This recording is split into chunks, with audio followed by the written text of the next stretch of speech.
pada hari ini Jumat 12 April 2020 pukul 15.30 waktu Indonesia Barat. Data COVID-19 Kabupaten Pasaman Barat sebagai berikut. Yang pertama, jumlah kasus konfirmasi positif itu masih 1 orang dan dirawat di Rumah Sakit Unan Padang. Yang kedua, pasien dalam pengawasan atau PDP total kumulatif masih sama dengan kemarin, yaitu 8 orang dengan keterangan 7 orang swab negatif dan dinyatakan sembuh, 1 orang meninggal itu masih menunggu hasil swab. Orang dalam pemantauan atau ODP, di mana total kumulatif sampai hari ini sebanyak 182 orang dengan keterangan 48 orang itu masih dalam pemantauan, 134 orang sudah selesai pemantauan. 4 orang tanpa gejala atau OTG, total sampai sekarang itu masih 7 orang, di mana 1 orang swabnya negatif, 6 orang masih menunggu swab sampai hari ini. Yang kelima, pelaku perjalanan sebanyak 9.938 orang. Jadi pelaku perjalanan kita masih bertambah setiap harinya. Jadi kita ingatkan kepada bagi pelaku perjalanan tetap lakukan isolasi mandiri ketika sampai di rumah selama 14 hari dan melaporkan kepada fasilitas pelayanan kesehatan setempat yang terdekat apabila ada gejala. Bagi masyarakat, ayo kita ikuti himbauan pemerintah untuk memakai masker, melakukan social distancing dan physical distancing, melaksanakan cuci tangan memakai sabun, makan makanan bergizi dan minum vitamin untuk meningkatkan daya tahan tubuh. Jadi kembali kami beritahukan bahwa kasus kumulatif konfirmasi positif kita itu masih 1 orang. Untuk PDP kita itu masih menunggu hasil swab. Jadi untuk yang PDP yang meninggal dan juga orang tanpa gejala yang dilakukan dan kontak terhadap kasus positif itu masih menunggu swab, masih menunggu hasil dari laboratorium Unan. Sekian, terima kasih. Assalamualaikum warahmatullahi wabarakatuh. Pasien yang kontak langsung dengan pasien positif asal Palu ataupun Sinurui, kondisi sekarang kapan diperkirakan hasil swab itu keluar, termasuk dengan ada kita inisial S, dan kemudian berapa jumlah total orang yang mungkin dikonfirmasi ataupun hasil tracking dari 2 pasien positif, 1 pasien positif dan 1 PDP yang meninggal di Simpatiga itulah. Jadi untuk hasil kita di awal dulu jumlah orang yang hasil tracking. Kalau untuk yang adik kita yang almarhum S itu masih 1 orang yang kita periksa swabnya dan itu masih menunggu sama dengan almarhum, itu masih menunggu hasil swabnya.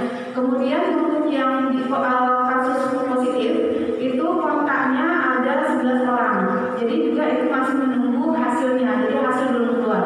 Jadi kita harapkan dalam 1-2 hari ini itu hasil lab yang dari Unan itu sudah dapat keluar, jadi dapat kita informasikan nantinya.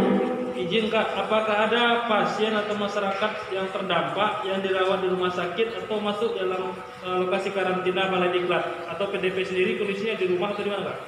Kalau untuk PDP kita yang saat ini PDP 7 orang itu sudah sembuh dan hasil negatif, yang 1 orang PDP itu meninggal.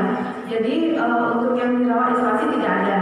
Kemudian yang untuk kontak itu ada beberapa orang yang dirawat yang melakukan isolasi mandiri di Diklat Palu yang kontak dengan pasien positif. Berapa orang Kak? Ada 6 orang. Dan itu berarti Balai Diklat sudah difungsikan ya Pak? Sudah. Terima kasih. Assalamualaikum warahmatullahi wabarakatuh. Berapa jumlah PDP kita dan yang sembuh itu ada berapa dan kemudian sisanya gimana? Jumlah PDP kita itu total sampai sekarang ini ada 8 orang. Dari 8 ini 7 orang itu dengan hasil swabnya sudah keluar negatif dan dalam keadaan sembuh. Jadi sudah keluar dari PDP tapi tetap kita masukkan ke dalam total kumulatif. Kalau untuk yang 1 meninggal itu masih menunggu hasilnya apakah nanti positif atau negatif, kita masih menunggu hasilnya sampai saat ini. Berarti untuk hingga hari ini belum ada ya Pak yang status dari ODP naik menjadi PDP ya? Belum ada status yang dari ODP naik menjadi PDP.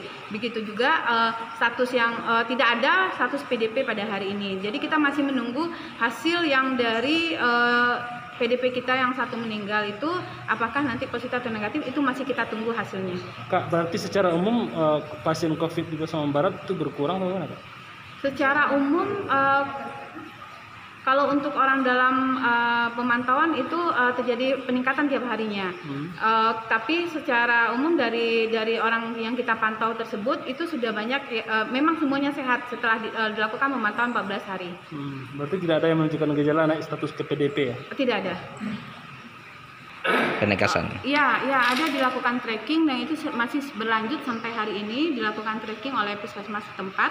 Kemudian kita menunggu hasilnya untuk langkah lebih lanjutnya.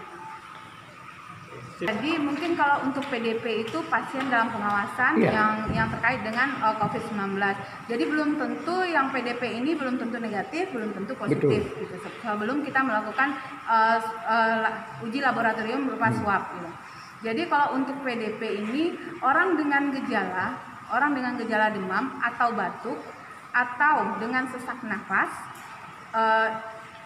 atau nyeri tenggorokan, jadi ada sesak nafasnya, itu bisa dimasukkan ke dalam PDP.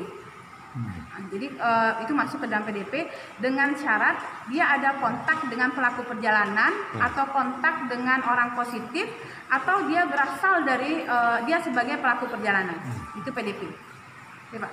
Nah, jadi ini hanya ada orang yang demam, dia tidak ada riwayat bepergian, dia tidak ada riwayat kontak dengan orang pelaku perjalanan, dia tidak ada riwayat bepergian, tidak ada kontak dan tidak ada kontak dengan orang positif, ya dia cuma demam biasa. Tapi kalau kita kan telusuri terus tuh, kalau memang dia ada demam, ada batuk, kan sekarang ini kita mengarah ke COVID. Tapi ada riwayat perjalanan atau ada riwayat kontak dengan orang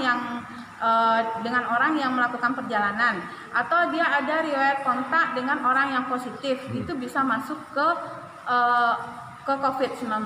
Jadi cuman untuk ODP, PDP itu masih belum bisa kita katakan positif sebelum kita tahu swab. Nah, jadi ini komunikasi. Juga, saya sudah share ke grup pers, itu ada SOP surveillance. Jadi di situ kan ada pengertian apa itu pelaku perjalanan, apa itu ODP, apa itu PDP, dan juga di linknya di webnya Pasaman Barat itu sudah ada apa itu ODP. Coba nanti di corona pasamanbaratcup.go.id itu bisa dilihat. Jadi bisa dilihat angka nanti ODP itu apa, berapa jumlahnya, berapa yang sembuh, itu dapat dilihat. Kami paham itu, Bu. Melihat itu kan juga ada kita ada websitenya. Di website itu sudah ada himbauan-himbauan dan juga pengertian-pengertian. Membuka itu ya, himbauan masyarakat untuk membuka. Tapi kalau kami menyampaikan itu kapasitasnya sudah ada. Karena kalau nantinya. untuk kabupaten sudah membuat websitenya dan sudah ada keterangannya di situ apa itu ODP, apa itu PDP, apa itu konfirmasi kasus konfirmasi, itu sudah ada. Atau di puskesmas kita minta untuk selalu sosialisasi tentang pengertian ini. Nah, itu tadi hari ini mungkin udah lihat Bu Gina kan dengar kan? Terdekat. Kan